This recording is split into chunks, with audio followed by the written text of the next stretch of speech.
emazulwini mabebheka isikhathi asisekho. Haleluya.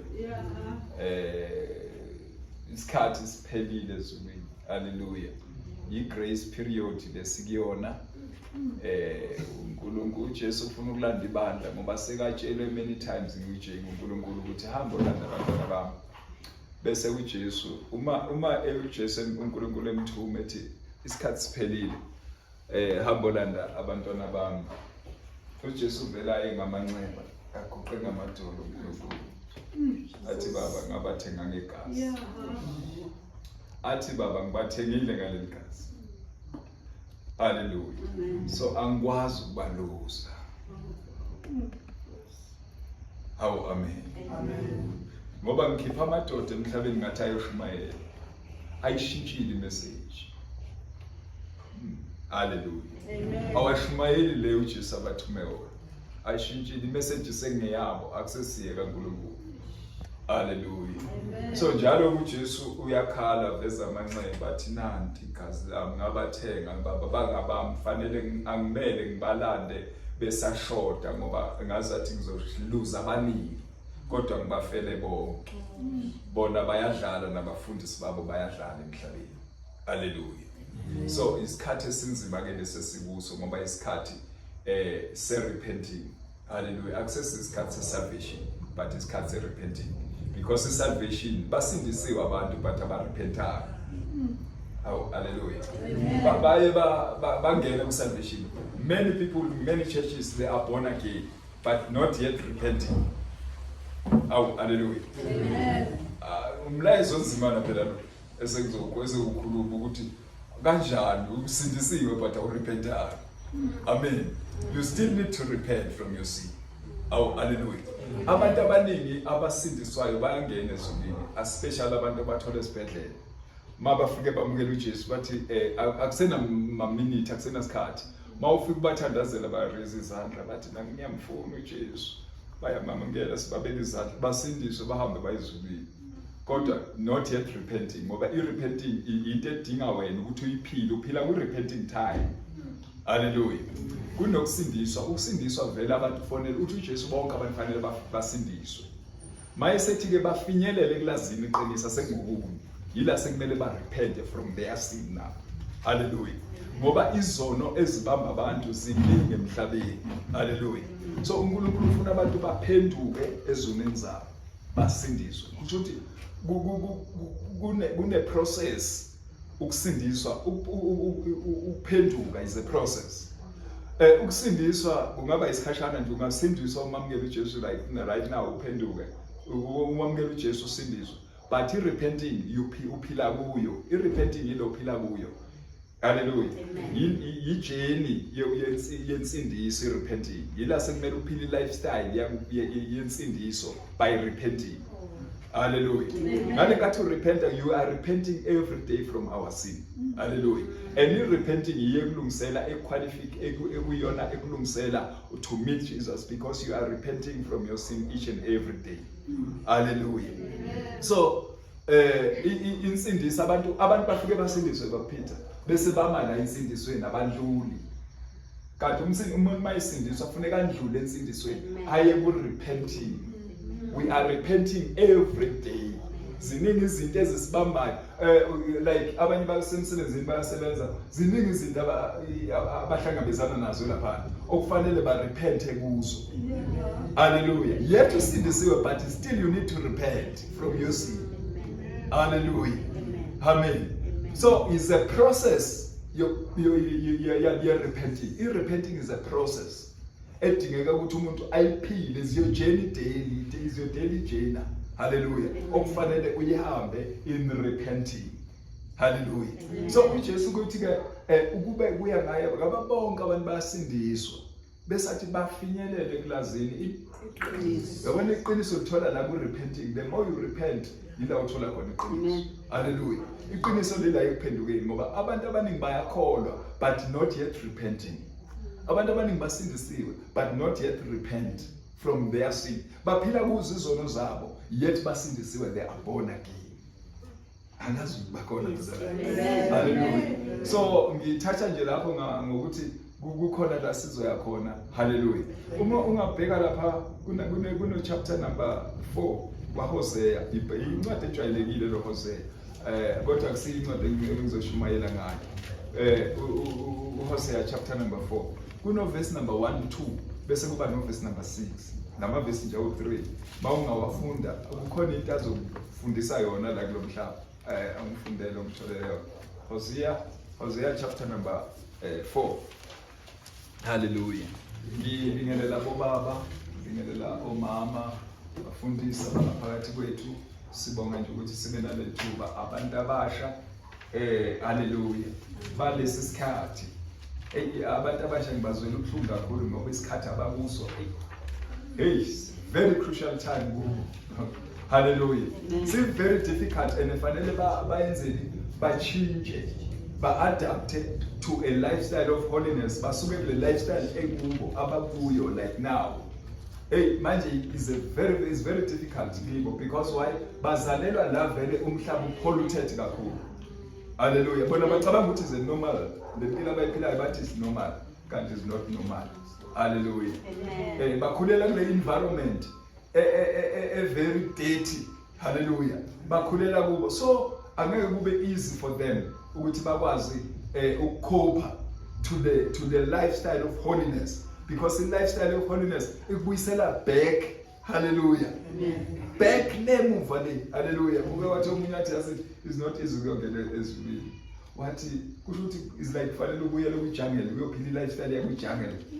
Hallelujah. Mawufuna ukuzulwini because le lifestyle le iyakudonsa, it pull you back.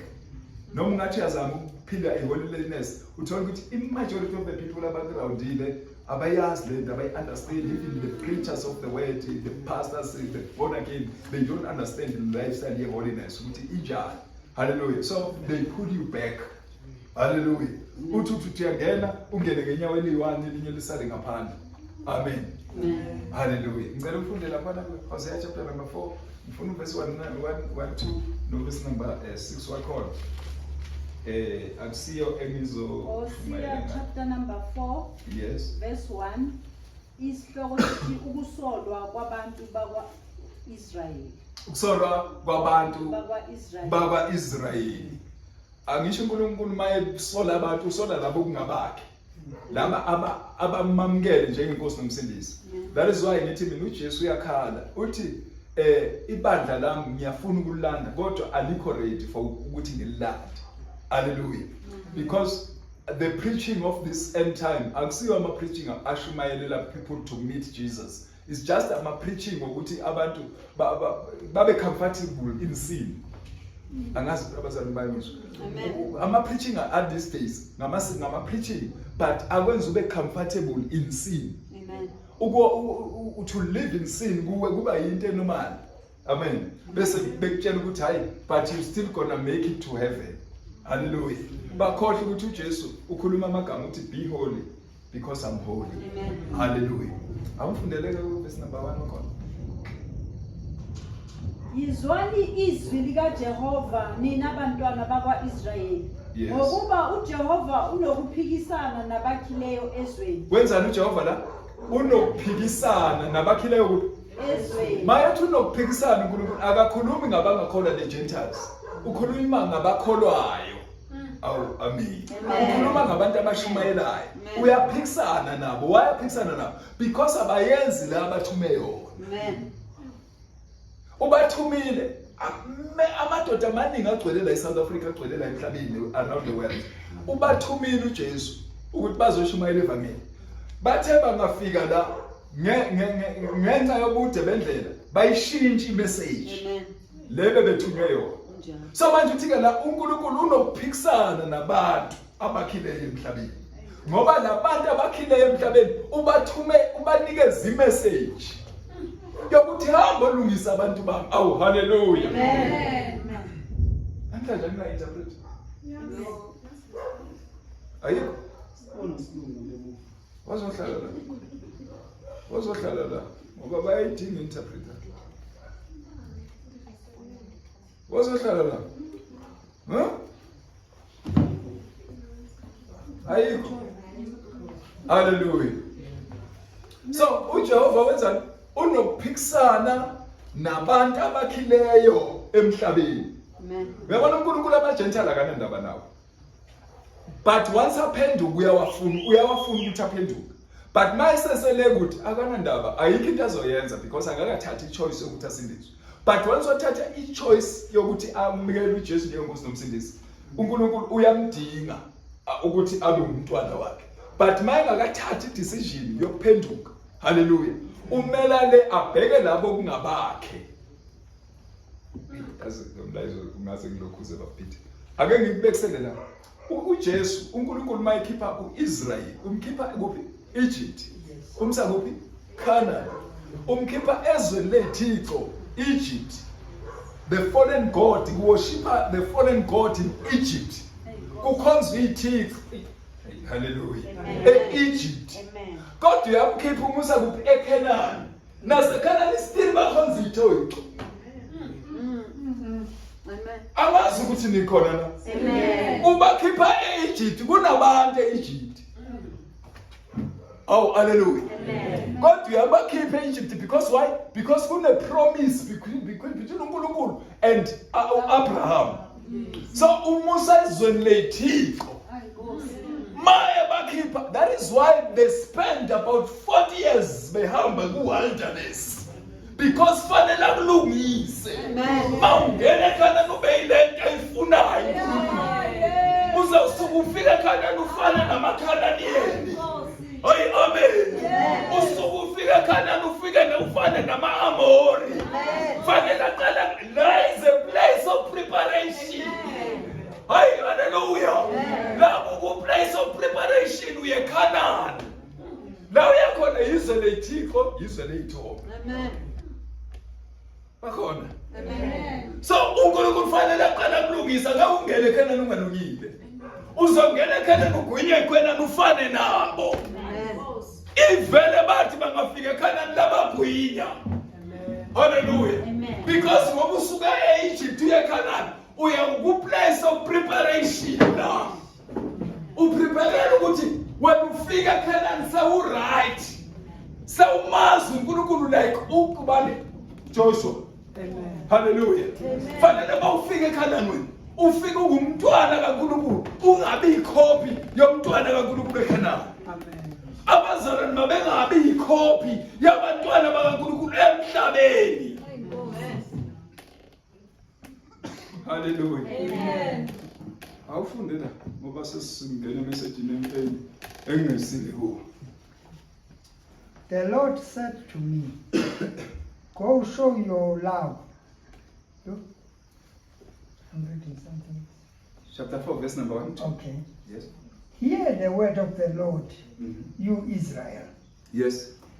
because the Lord has a charge to bring Yeah. against you who live in the land. There is no faithfulness. No love. Sesiyaqala ke kuyakhulunywa manje. Why uNkulunkulu abasola? Uthi because there is no justice in the land. Because there is no faithfulness in the land. Uyathi bayakholwa basindisiwe, they are born again, but they are not faithful. Kodwa basindisiwe bayaworshipha. Hayi. Athi ngizongena la ngingaqonda. Hallelujah. Because there is no faithfulness in the land. Why faithfulness ingekho in the land is because abantwana bakaNkulunkulu sebeyiyekile bayikhumulile igarment of holiness. Manje abantu bazofunda ini, bazofunda kanjani kanti ukhipha igarment yebungcwele? There is no faithfulness in the land. Amen. Hallelujah. Amen. There is no justice in the land. Mina ngibeka abantwana bami ukuthi kube ne justice in the land. Kube ne faithfulness in the land.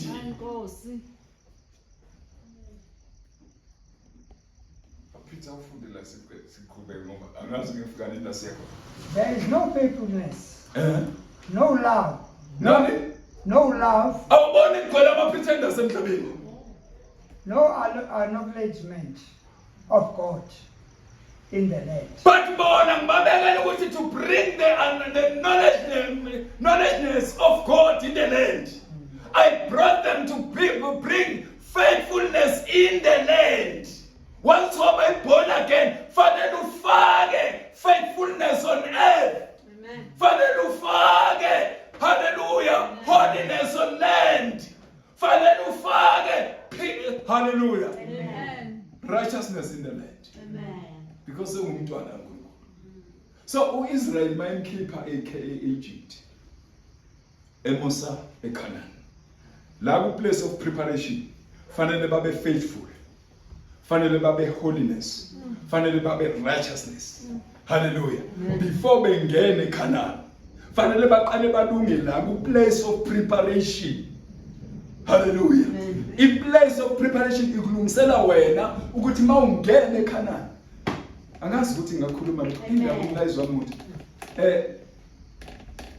Kuthiwa kukuphi eJerusalem ibizwa kuthiwa kuse Middle East. Yes. Meaning Middle East is the center of the earth. Right? Maye bakhipha eEgypt, ebasa eCanaan is the promised land. Is the center of the world. Fanele mawufika la ku center of the world.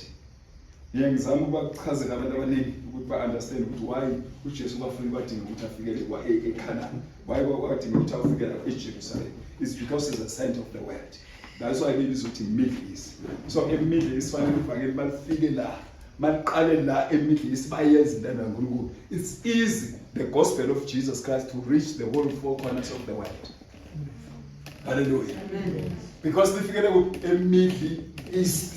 So center of the world. So according to God, malifikele la ivangeli mabenza intando yakhe to the center of the world. Kusho ukuthi it's easy for them ukuthi bawine all the surrounding of Middle East. Wonke amazwe are surrounding Middle East because Middle East is the center of the world. Ivangeli kuyizwa ukuthi lijikeleze umhlaba wonke liqale center of the world. Hallelujah. Amen. So fanele baprepare eqala ukuthi mabengene eCanaan bangene sebenoNkulunkulu bona. Umzalwane fanele aqala abe noNkulunkulu ukuze azokwazi ukuthi afeed abanye. Awukwazi ukufeed abanye ubreastfeed abanye abantu into ipoison oyidlile. Fanele udlele in gospel so that you be able to breastfeed abantu abangakholwa. Hallelujah. Ngane ngathi ubafeeda badla lento idlile bayaqala nabo bafuna ukwenza leyo wena oyenzayo because wena udla izinto zasezulwini. Therefore ubreastfeeda bona ngezinto zasezulwini. So umzalwane fanele aqala adle ivangeli ligcwale kuye eqala. Mawungalingakagcwali ungaqali ushumayela. Amen. It's very dangerous ukushumayela ungakagcwali ivangeli. Uzothi ushumayela ngangamtshela omunye sasahambe training. Uyangitshela one day ngiyamazi uyashumayela ngisho. Angisho ngiyakwazi ukubezwa abantu ukuthi hayi uyashumayela yena kodwa ayikavuthwa lento ayishumayela. So maye shumayela uyangitshela ngelinye ilanga ukuthi sengibiziwe ngiyahamba. Ngambheka ngathi ne? Bathi yase ngiyahamba ngathi hayi no. Ngisacela ukuyothandaza kodwa. Akaconfirm ngithi ngisacela ukukhathaza uNkulunkulu ayiconfirm ngoba ngiyamuzwa ukuthi akakakhuli. Amen. Kusho ukuthi maye ngakakhuli once wahamba wayodlisa abantu lepoison ayidlayo asengenza noma yini. Amen. That's why iqala lapho lento yama fish oil agcwele emabandleni ukuthi kusuke kwashumayela ama premature. Hallelujah. Baba qala lapha babona ukuthi uNkulunkulu akusebenze ngalendlela abafuna ngayo bagcina bengena kuma fish oil. Hallelujah. Amen. So asifunde lapha ngoba isikhathi sami. There is only cursing, lying, and murder. There is only cursing, lying, and murder in the church, on the land. Hallelujah. Kuno xabana, kunezondo, kunokubulala, kunazo zonke lezi zinto ezini. Abazalwane mabe khona emhlabeni fanele bavimbe yonke into embi obekumele yehlele umhlaba. Amen. Mabe hlezi ebungcweleni. Hallelujah. Amen. Yes. Mawuqedile lapho verse number 6.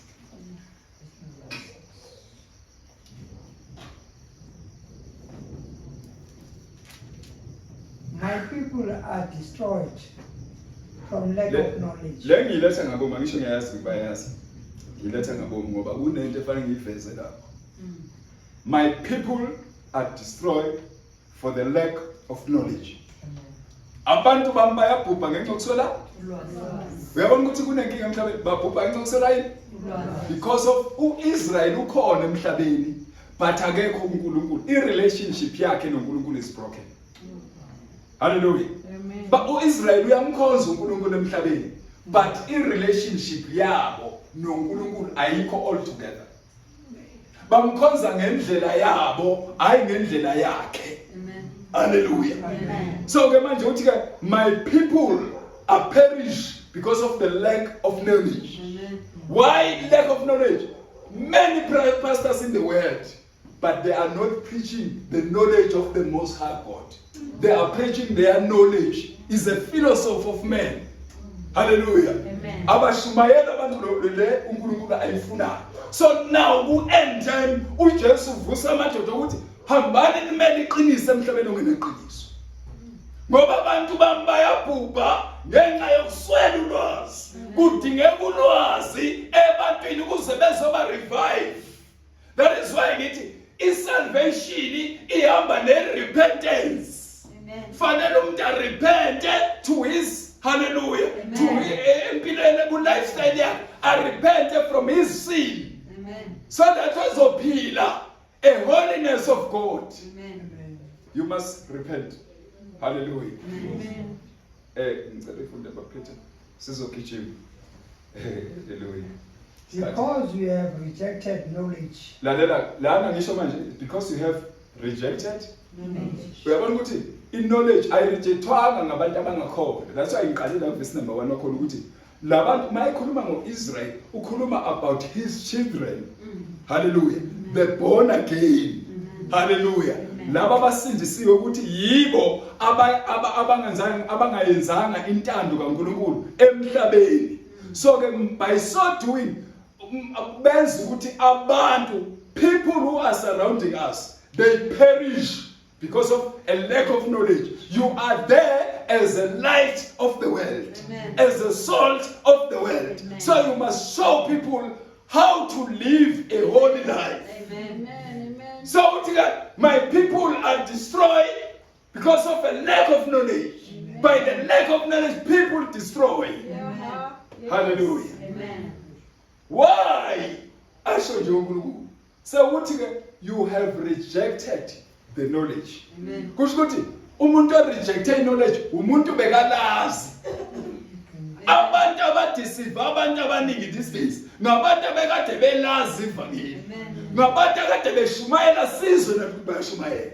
Kodwa namhlanje badlalela kude nalento abayishumayela eqaleni. Hallelujah. Amen. Khona amadoda eSouth Africa abekade eshumayela kodwa wona namhlanje uwathola ezangomeni. Uwathola inyangeni. Uwathola beyothwala. Batholela ukuthi kugcwala amabandla. Kugcwala amabandla ngengasho nasi ngathi quantity is not a quality. Abantu babhizi ngokount number of people in the church. Forgetting to tell people they must build their relationship with God. Hallelujah. Amen. So my people are perish because of the lack of knowledge. Amen.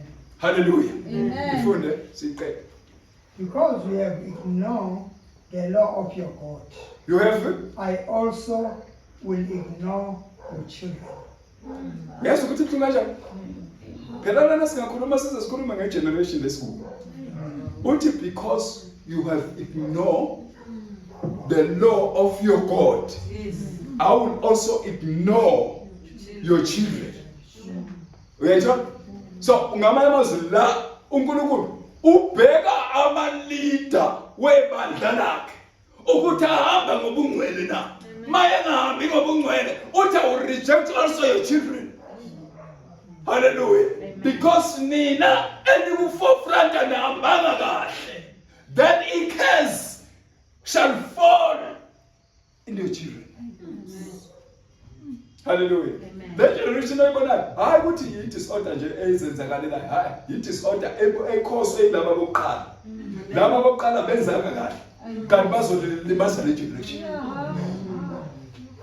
Hallelujah. Amen. Ake ngibekisele angisho masikhula thina bebebhema yini lento lebebhema pipi yile ipipe le bebebhema komkhulu nqawo bebebhema inqawo laba bamanje babhema Shanoni niyayazi lento le ishoni yini lento lebhema khulumani yini lento lebhema uyazi why bebhema lento angisho la uthi because you rejected my knowledge I will also reject your children.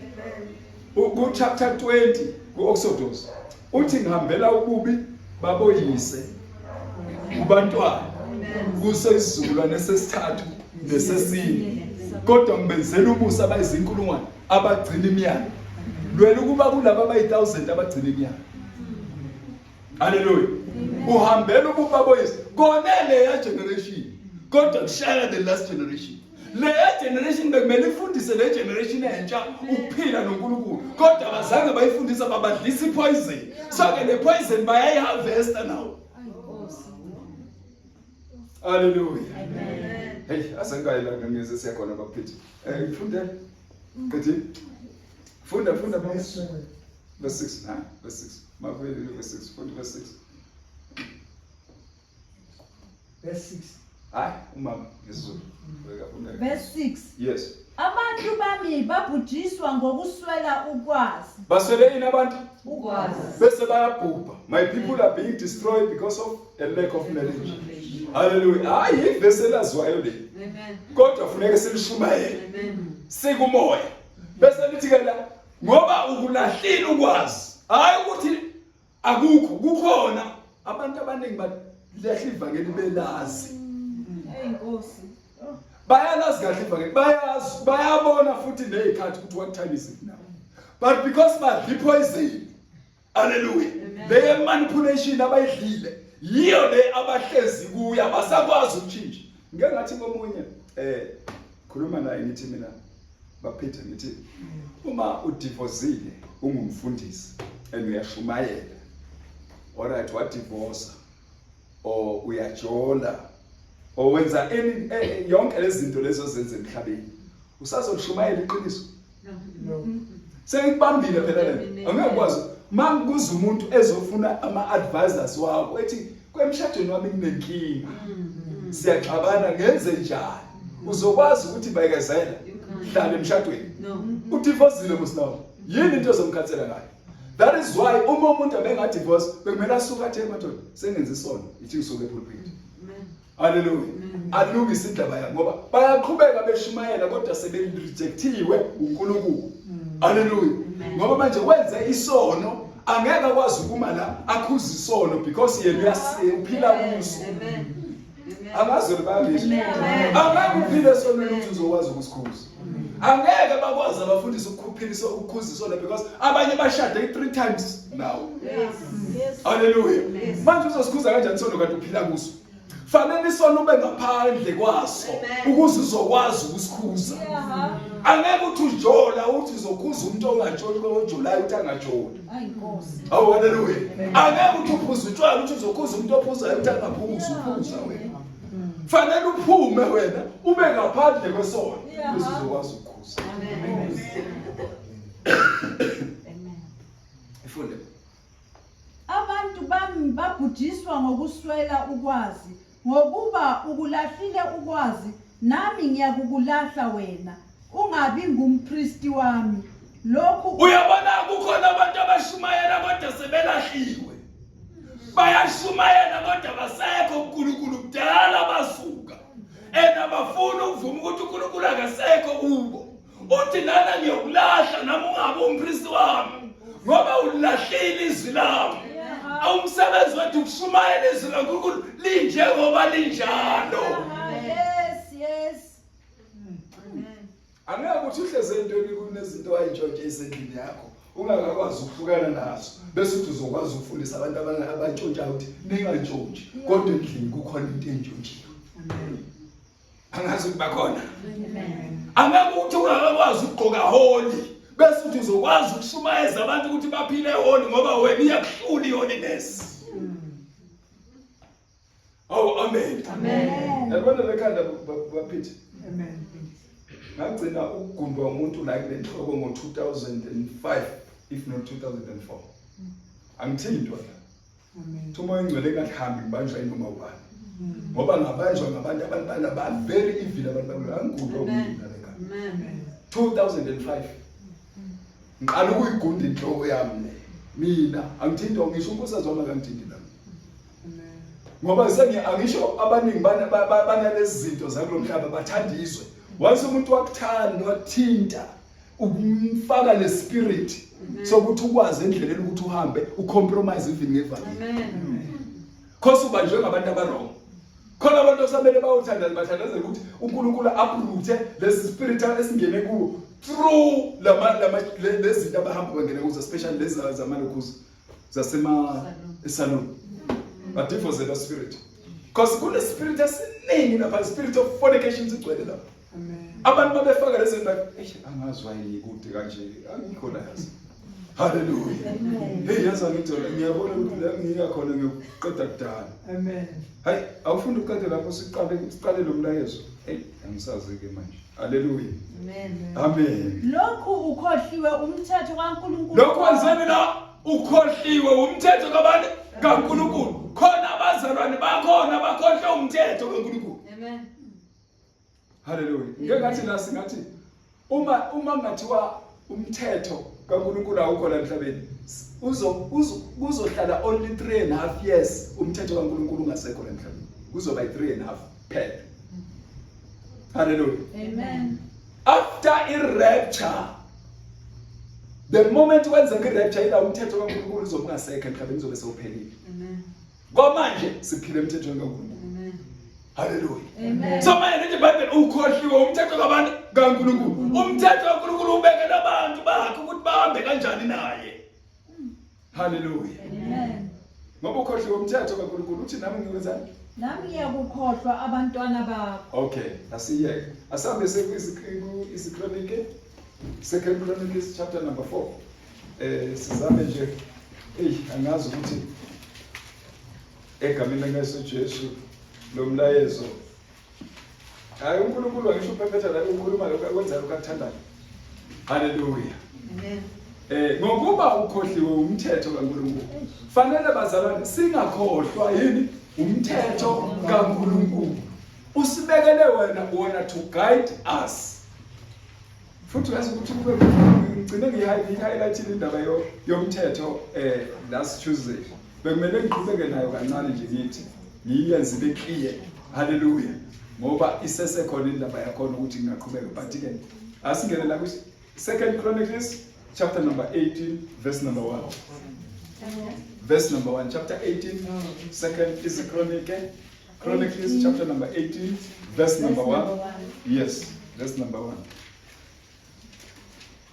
Izakronike zesibili chapter 18 isahluko 18 verse number 1 isihloko Ahabi noJehoshaphat bahlasela iAram ukufa kukaAhabi. Okay.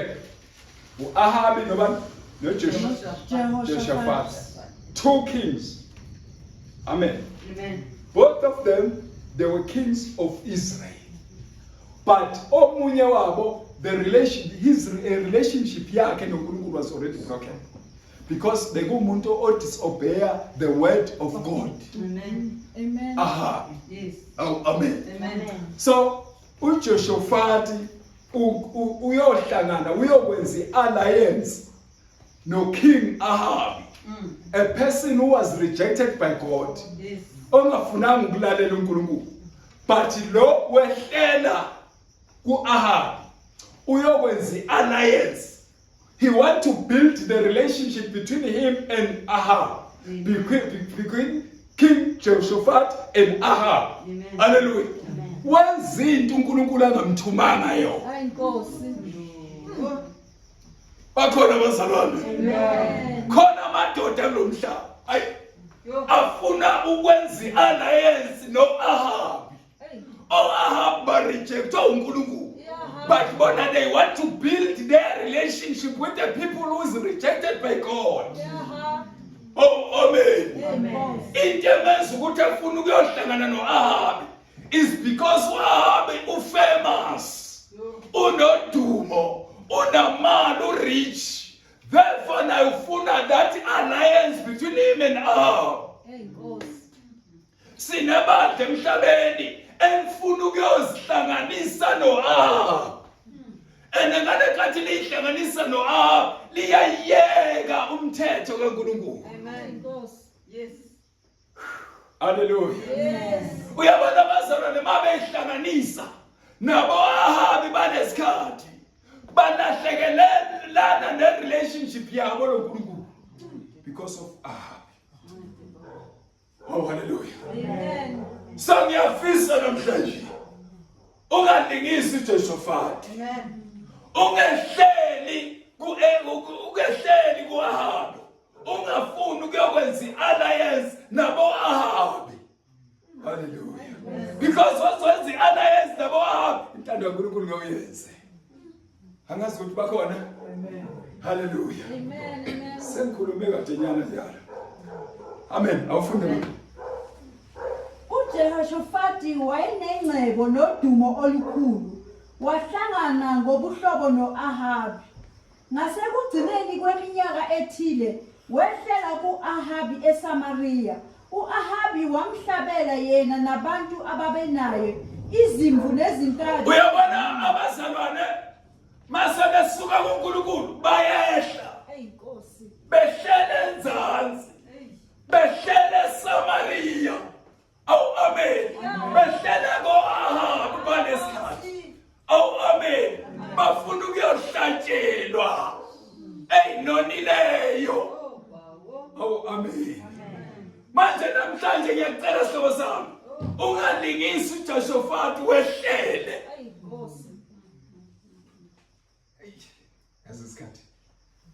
Isikhathi yasisize. Phela ngabe ufundela uIsaiah chapter 30 manje. Ukomethe bengesikhathi. Awufunde lapho iqhubeke ngoba kuningi lokho. Hawu amen. Wacenga ukuba abantu abasha ningalwela ukuba ne-alliance nabo Ahabi. Ningafuni ukuyihlanganisa nabo Ahabi. Ahabi wahlangana nabo bazokususa uNkulunkulu. Amen. Oh amen. Nabafundisi balesikhathi bangahlangana nabo Ahabi. Ahabi bazobasusa uNkulunkulu. Oh amen. Amen. Funda. Wamncenga ukuba akhuphukele eRamothi Gileadi. U-Ahabi inkosi yakwa-Israyeli wathi kuJehoshafati inkosi yakwaJuda, uyakuhamba nami siye eRamothi Gileadi na? Wathi kuye, mina nginjengawe, abantu bami banjengabantu bakho, siyakuba nawe empini. Uyasothini lo baba? Bayaxoxa bahlezi etafuleni. Awu amen. Amen. Uthi ku-Ahabi uzoya nami eRamothi Gileadi na? Funeke ngiyolwa uzongisiza siye le. Awu amen. Amen. Uthi lona sewunikela ngabantwana bakaNkulunkulu ku-Ahabi. Awu amen. Amen. Banikela ngabantwana bakaNkulunkulu ku-Ahabi ongenaNkulunkulu. But uthi ke uJehoshaphat la uthi ibandla lami ngelakho. Ulinikela kubani? Ku-Ahabi. Mawubona amabandla namhlanje esethekise ngeqiniso alingisa uJehoshaphat athi ibandla lami ngelakho. Banikela kuphakanisi. Haleluya kumaphakani. Banikela kubantu abangenaNkulunkulu. Amen. Uthi uJehoshaphat la ibandla lami abantu bami ngabakho. Usho ngabantu bakaNkulunkulu la. Okumele baphile ngokwevangeli likaNkulunkulu la. Kodwa uthi ibandla lami ngelakho. Ulinikela kuJehoshaphat ku-Ahabi. Haleluya. So manje uthi ke ngizoya ngiyokunceda. Bandla likaNkulunkulu malinganceda abantu ebelahlekelene noNkulunkulu. We are building the Ark of Noah because many ark are broken down as we speak now. Hallelujah. Awufunde ngesikhathi. uJehoshafati wathi enkosini yakwa-Israyeli, ake ubuze namuhla izwi likaJehova. Yes, uJehoshaphat unoNkulunkulu lo. Awuyamazi umuntu onoNkulunkulu. Uthi akawubuze bani? kuJehova. Kubuza kukhuluma uJehoshaphat utshela uAhabi. Uthi yebo ngizokusiza. Ibandla lami ngelakho. Singasebenza in partnership. Singaba together in this journey. Kodwa ake sibuze kuqala kuNkulunkulu ukuthi singaya na. Awu amen. Amen. Uyangichaza ke la uyabuza. Uthi ake sibuze kuqala kuJehova. Khona abangasabuzi kuJehova. Bathatha amafish oil bawafaka emabandleni ababuzanga isimanga. Amen. Ukuthi avela kuAhabu navela bathatha bawafaka. Amen. Awu amen. Amen. Angisho ngeke ngasho la singathi ngabuza umbuzo ukuthi obheki bawafaka amafish oil la emabandleni. No. Ongithi bawafaka amafish oil. No. Hayi wazala. Amen. Oduma bawafaka. No. Oqhibiza bawafaka. No. Pha kwenze njani kule bandla lamhlanje? Lilingisa? Funda. Ngema indlela nemlayezo. Yes. Inkosi yakwa-Israyeli yayisibutha abaprofeti amadoda angamakhulu 4 yathi kubo. Lalela ke sivese. Wabutha ini la? Abaprofeti. Kodwa lo uthe ake sibuze bani? uJehova. Kodwa lo wabutha abaprofeti. Hayi Nkosi. Ay. Yazi lana uzothola isimanga uzothola abaprofeti bawu400. Kodwa kaNkulunkulu akekho. Kukhona indoda bathi ubani uAkhani. Umika. Khona umika. Kodwa akekho une400. Awufunde mashinyane siqede igama likaJesu ngenxa yesikhathi. Inkosi yakwa-Israyeli yayisibutha abaprofeti amadoda angamakhulu 4 yathi kubo, sihambe siye yini eRamothi Giliyadi ukulwa noma ngiliyeke na? Bathi khuphukani ngokuba uNkulunkulu uyakulinikela esandleni senkosi. Abaprofeti bamanga la ungakhohlwa. Abaprofeti bamanga la bathi abakhuphuke. Hallelujah. Funda. Kepha uJehoshaphat wathi, akusekho umprofeti kaJehova lapha ukuba sibuze kuye na. Akusekho umprofeti kaJehova la. uJehoshaphat uyabona ukuthi la kunenkinga la. Sibuza kwabantu abangenaNkulunkulu. Awu amen. Inkinga nje ukuthi ngabaprofeti abaningi abagcwele umhlaba wonke. Kodwa banaNkulunkulu. Uthi hayi awuma kancane weAhabi. Besikele sibuze kumprofeti kaNkulunkulu akekho kule ndawo umprofeti kaNkulunkulu la. Funda umuzwa ukuthi uthini lo. Inkosi yakwa-Israyeli yathi kuJehoshaphat, kusekhona umuntu munye esingabuza ngaye kuJehova, kodwa ngiyamzonda. Wenzani la? Akisho khuluma iqiniso. Abakhuluma iqiniso bazothandwa kulomhlaba. Uyabona ukuthi lo muntu ubiza abaprofeti abangenaNkulunkulu. Abangamazi uNkulunkulu waIsrael. Kodwa babiziwe bagcwele. Hallelujah. Uthi uJehoshaphat bayibuthi akusekho umprofeti kaNkulunkulu la. Into engichazayo ngoJehoshaphat uyakwazi ukuhlola izinto zasezulu. Awu hallelujah. Kufanele ukuthi noma sewulahlekile kodwa ukwazi ukuhlola izinto zasezulwini. Ukuthi ayilesi. Uthi akusekho umuntu kaNkulunkulu nala. Amen. Sibuze kuye. Noma yazi ukuthi uJehoshaphat niyabezwa laba abakhulumayo. Hallelujah. Kodwa ngiyeza ukuthi abanaNkulunkulu. Awu amen. Uthi akusekho umuntu kaNkulunkulu. Uthi lona ukhona. Kodwa akekho kule 400. Awu hallelujah. Kule 400 akekho. Namhlanje isikhathi esiphila kuso bagcwele abaprofeti. Amen. Awu amen. Bagcwele umhlaba bayaziwa. Awu amen. Kanti ngabaprofeti bakaHabi akusiko bakaNkulunkulu. Awu amen. Ngoba bekumele kuvele nabaNkulunkulu phakathi la. Amen. Ukhomba ukuthi uAhabi hallelujah. Uneutral. Kodwa uzumbona kunabaprofeti bakhe. Awu amen.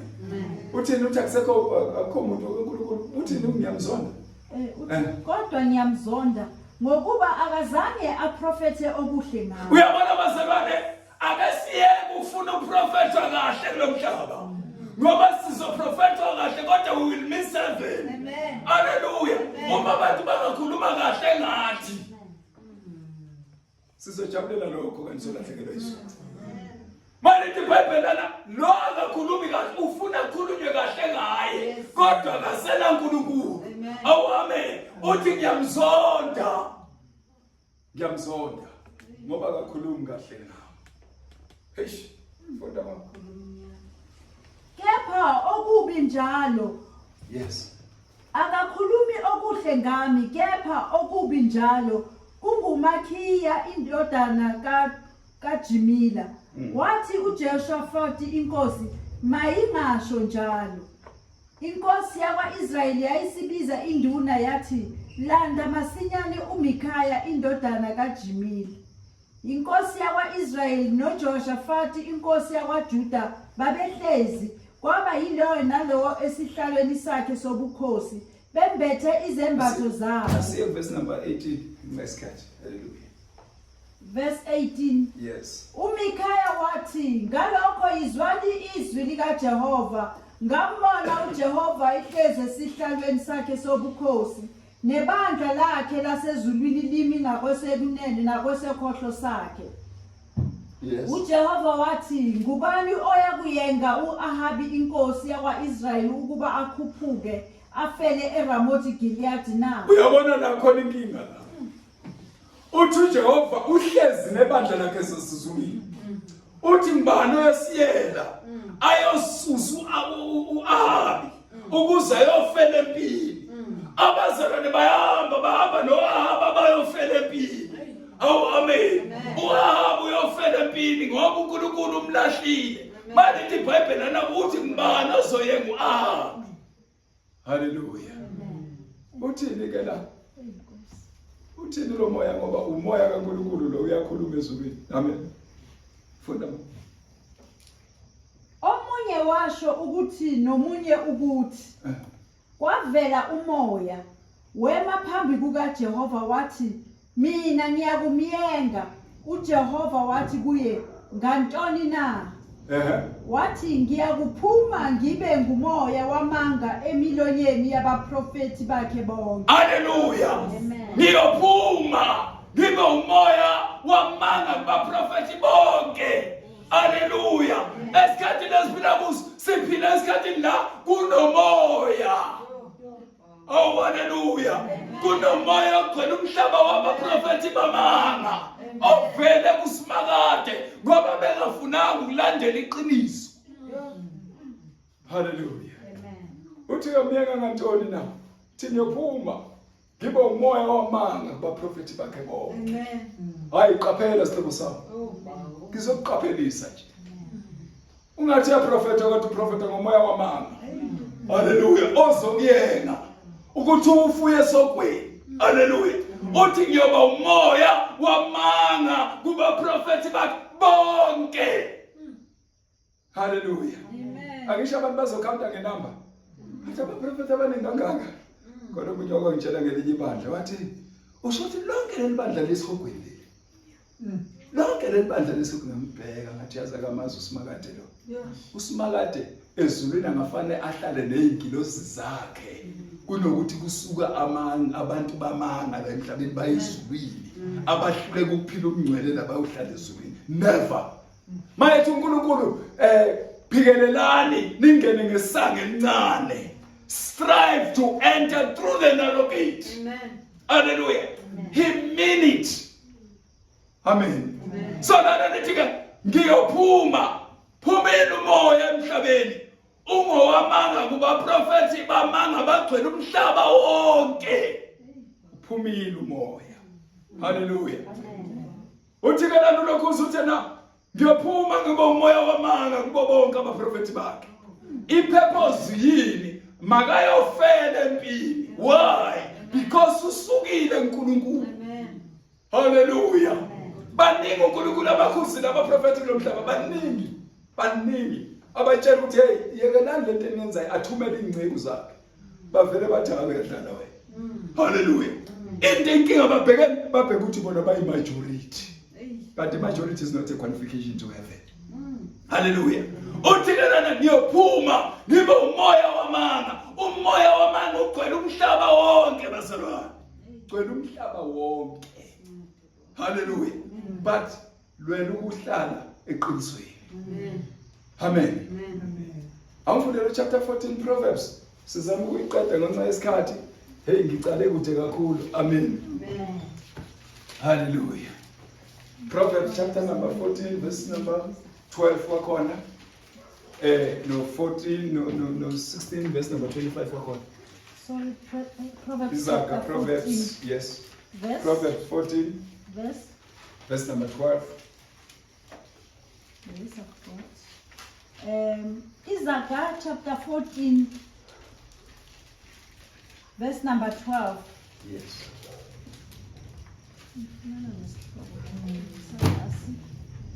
Okay, verse number 12. Yes. Kukhona indlela ebonakala sengathi ilungile kumuntu, kepha ukuphela kwayo kuyindlela yokufa. Ungayiphinda? Kukhona indlela ebonakala sengathi ilungile kumuntu, kepha ukuphela kwayo kuyindlela yokufa. Uyabona abaprofeti bamangabagcwele umhlaba. Ungathi uNkulunkulu bamukelekile kanti bamukelekanga. Ku chapter 29 Isaiah uthi uNkulunkulu ubatshalile bakhulu bayagcwala bayamila uthi bakhulu bayathela. Bathela izithelo besathi useduze nomlomo wabo kodwa ukuthi nenhliziyo yabo. Hallelujah. So lithi iBhayibheli akukhona indlela ebukeka inhle emehlweni wabantu. Kodwa into engiqedayo ukuphela kwendlela. Okwamanje yinhle bazalwane. Okwamanje yinhle abantu bahamba la kuthanda khona bona. Kodwa ukuphela kwendlela. Into engiqedayo ukuphela kwendlela. Amen. Hallelujah. Amen. Khona indlela enjani ebukeka inhle emehlweni wabantu. Kodwa ukuphela kwayo kuyizindlela zani zokufa. Chapter number 16. Izaga chapter 16 Verse 25. verse 25.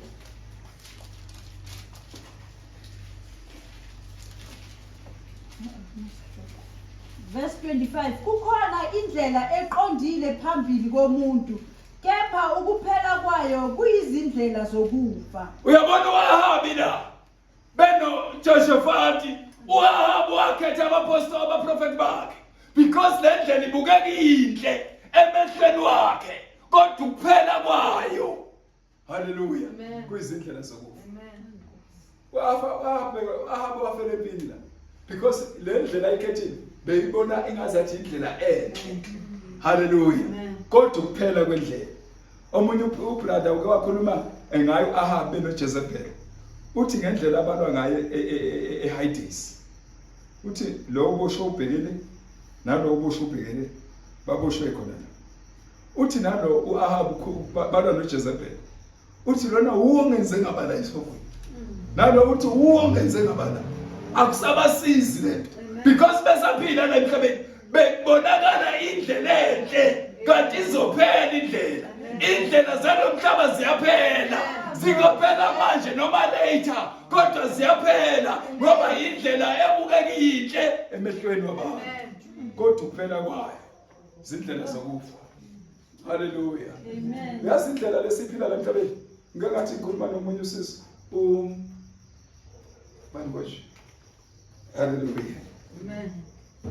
Buhlala. Akhuluma amanye amagama buhlala. Bathi the lifestyle esiphila la emhlabeni. But it's totally different. Akusiyimpilo le, fake lesiphila. Hallelujah. Amen. Ngoba khona indlela enjani ebukeka inhle emehlweni wabantu kodwa ukuphela kwayo. Ayifike inqede ukuthi kanti le ndlela izophela.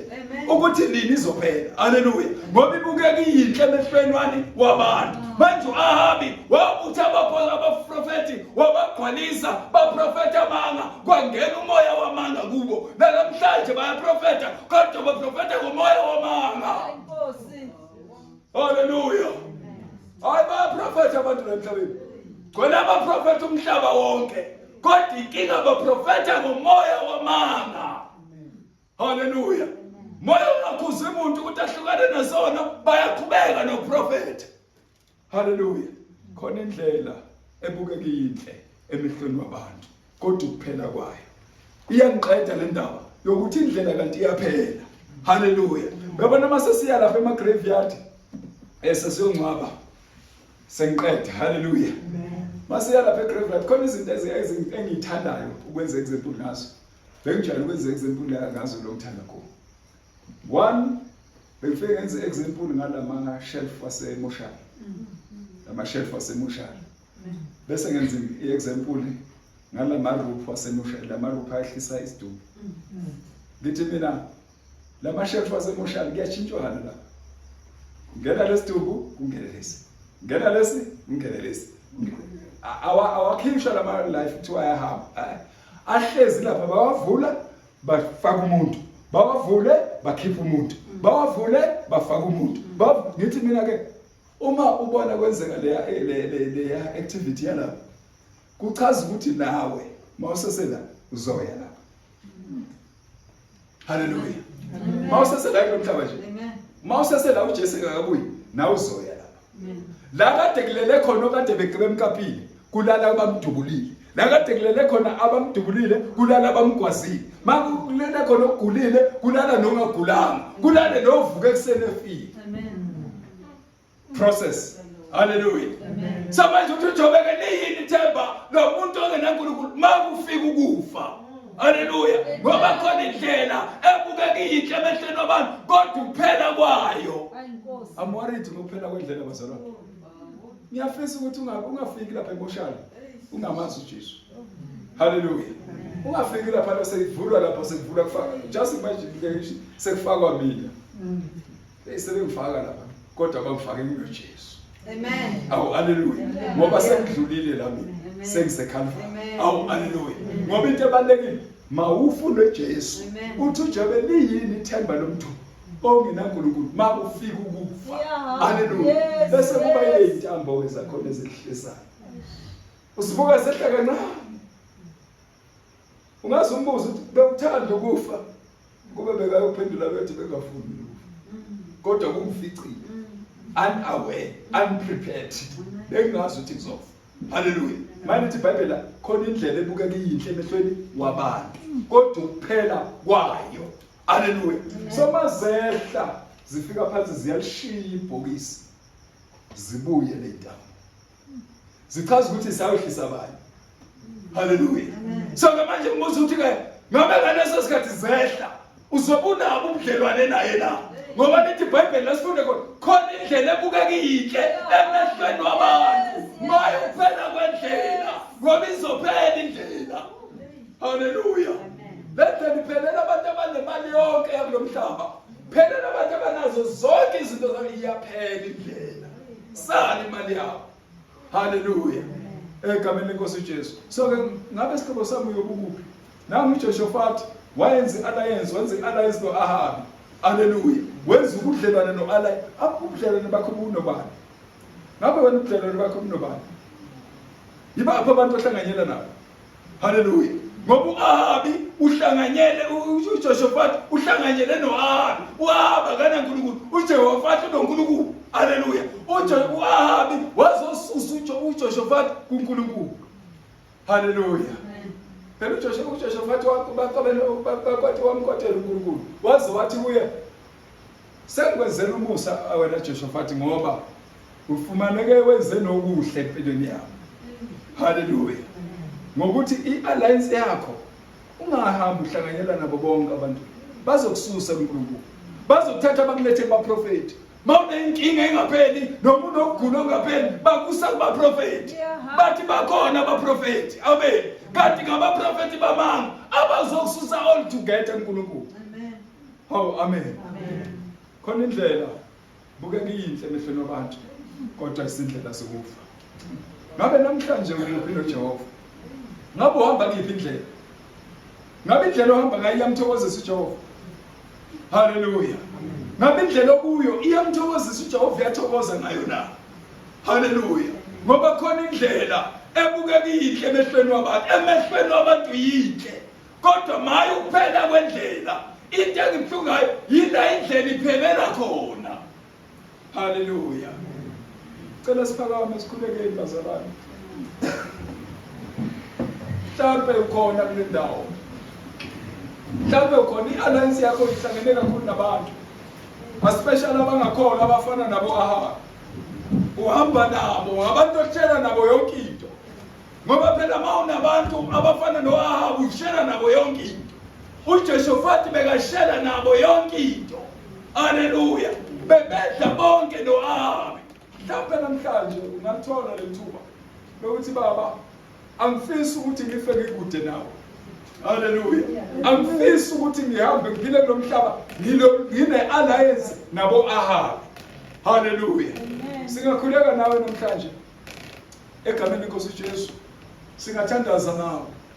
Uthi inkosi uJesu namhlanje ngifuna nami ukwamukela.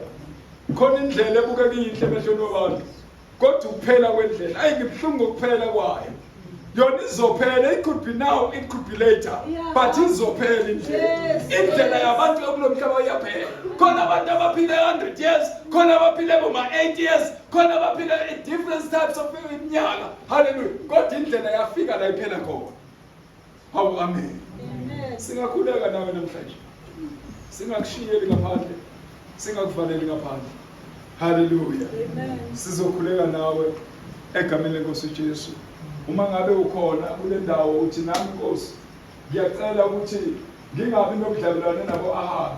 Ngoba kaningi abantwana balesikhathi noma abantu balesikhathi bafuna ukuba nobudlelwane nabo Ahabi. Ahabi bakhona emhlabeni to manipulate many children of God ukuthi babe far from God. Babanethela abaprofeti babo. Abaprofeti babo Ahabi basusa abantwana bakaNkulunkulu endleleni kaNkulunkulu. Hallelujah. Singakhuleka nawe namhlanje. Singaphakamisa isandla khuleke kanye nawe. Bona abantwana bakaNkulunkulu abafundisi bazawuthandaza kanye nawe. Phakamisa isandla kanye nathi. Khona amazwi akhulunywa uJesu chapter 10 verse number 32. Uthi uvuma phambi kwabantu nami ngiyakuvuma phambi kwababa osezulwini. Manje namhlanje isihlobo sami siyacela ukuthi ungaliyeki le thuba lokuthi umvume uJesu. Asimazi ubuya nini. I-rapture siyazi ukuthi iza nini. Hallelujah. Asazi ukuthi ubuya nini uJesu. Asazi kodwa sifuna ukukususa koAhabi. Umsebenzi wethu ngoba sila sizokususa kuAhabi. Oh hallelujah. Ukuthi ube nobudlelwano, ube na this relationship with God. Hallelujah. Nabo abantwana bakaNkulunkulu baphakamisile isandla.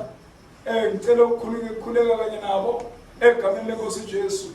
Ithi iBhayibheli khona indlela ebukeka inhle emehlweni wabantu kodwa ukuphela kwayo kuyizindlela zokufa. Kube bekunesikhathi bengizokuthi ngifundele uchapter 2 the book of Acts verse number 40. Uthi uPetros ukhuluma amanye amazwi uPetros lapho uthi zisindiseni nina kulesi sizukulwane esiphambeneyo. Hallelujah. Zisindiseni nina kulesi sizukulwane esiphambeneyo. Siyakhuleka manje. Khuleka nawe. Hallelujah. Sikhuleka nawe baphakamisile abantwana bakaNkulunkulu izandla. Bakuphakamisile nazi izandla ngiyibona egameni lenkosi uJesu. Sicela ukukhuleka nawe ukuthi khona indlela ebukeka inhle emehlweni wabantu kodwa ukuphela kwayo kuyizindlela zokufa. Sengiyathandaza phakamisa leso sandla kwasehlisi. Ngiyakhuleka kanye nawe. Sikhulekela ukuthi uNkulunkulu akusize usuke eduzane nabo Ahabi. Ahabi banayo isolution. Mawuthi udinga ukubuza uJehova bakulethela abaprofeti babo Ahabi. Abakulethela ababili, abakulethela aba5, abakulethela aba100, kodwa bakulethela 400. Hayi hallelujah. Bafuna ukwenza sure ukuthi ezulwini awufiko Ahabi. Hallelujah. Bese kuthi yedwa uMikhayi abamlandi yena bananda laba bamanga bodwa. Hey hallelujah. Sengiyakhuleka ngisibonile izandla ziphakeme. Ngiyathandaza manje ngicela bakuPeter uze bakuPeter ukhulekela abantwana bakaNkulunkulu baphakamisile izandla bathi ayisiyezwa uNkulunkulu ukuthi uthena wena awubabongcwele singenzi alliance nabo Ahabi. Futhi khona indlela ebukeka inhle emehlweni wabantu kodwa ukuphela kwayo iyaphela indlela yabantu bakulomhlaba. That is why emotionally kunama fridge wokugcina abantu ngoba sina kunayidumbe egcwele lapha. Ezinye izonqatsha kusasa, ezinye zonqatsha Saturday, ezinye zonqatsha Sunday. Nabo bebenama plan laba bantu. Ukube bewunesikhathi sokubabuza, bewuyababuza utshele omunye ukuthi bengiplan ukuthi ngoDisemba ngizokwenza 1 2 3. Hallelujah. Sizothandaza nabantwana baNkulunkulu izandla iphakeme nazo ngibona 1 2 3. Baphakamisile abakhulu sizokhuleka bekhona laphana. Angeke sibabizele phambili sizokhuleka egameni lenkosi Jesu sibonile cela baPeter asikhulekele. Amen. Sisaphakamisa izandla njalo. Sizothandana sonke nilandele emva kwami. Nkosi Jesu, ndiza kuwe njengenkosi nomsindisi. Izwi lakho lithi uba lithe ndakholwa ngenhliziyo ndavuma ngomlomo undisindisa. Bawo ndiza kuwe ndiyakholwa ndisindise impilo yami, undisuse ebubini undisise ekukhanyeni ngegama likaKristu umsindisi. Ndiyakholwa namhlanje uba ndiyasuka ekufeni ndingena empilweni ngegama likaYesu. Ndiyakwamkela bawo bami bonke uKristu umsindisi. Amen.